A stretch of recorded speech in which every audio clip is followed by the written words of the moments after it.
uTimothewu wokuqala isahluko sesithathu soqala ukufunda evesini lokuqala. Likholekile lelizwi elithi uma umuntu efisa isikhundla sombonisi unxanele umsebenzi omuhle. Ngakho umbonisi umelwe abe ngongasolekiyo, indoda emfazi munye, abe ngozikhuzayo, oqondileyo, oziphatha ngokufaneleyo, ongenisa izihambi, onesu lokufundisa, ongesilo ichwele lewayini, ongesiso isilwi, kepha omnene, ongaxabaniyo, onganxaneli imali, ophatha kahle indlu yakhe, abantwana bakhe bamthobela ngenhlonipho yonke. Kepha uma umuntu engakwazi ukuphatha owakhe umuzi, engaliphatha kanjani ibandla likaNkulunkulu na? Angabi ngosanda kukholwa,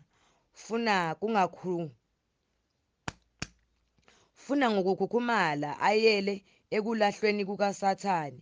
Kumelwe futhi ukuba abe nobufakazi obuhle kwabangaphandle, funa ayele esihlambeni nasesihibeni sikaSathane. Namadiyakoni kufanele abe nesizotha, angabi ndimimbili, angabi ngabanaka kakhulu iwayini, angahaheli inzuzo embi, ephethe imfihlakalo yokukholwa kunembeza omhlophe.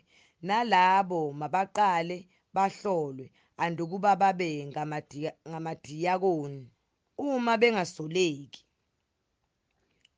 Ngokunjalo nabesifazane mababe nesizotha, abangahlebi, abazithibayo, abathembekayo ezintweni zonke. Amadiyakoni mawabe ngamadoda amfazi munye, abusa kahle abantwana bawo nemizi yawo, ngokuba amadiyakoni akhonze kahle, azizuzela ukuma kahle nesibindi esikhulu ekukholweni okukuKristu Jesu. Lokhu ngikulobele khona ngithemba ukuza kuwe masinyane, kepha uma ngilibala khona uyakwazi ukuthi kumele ukuba abantu bahambe kanjani endlini kaNkulunkulu eyibandla likaNkulunkulu ophilayo, insika nesisekelo seqiniso.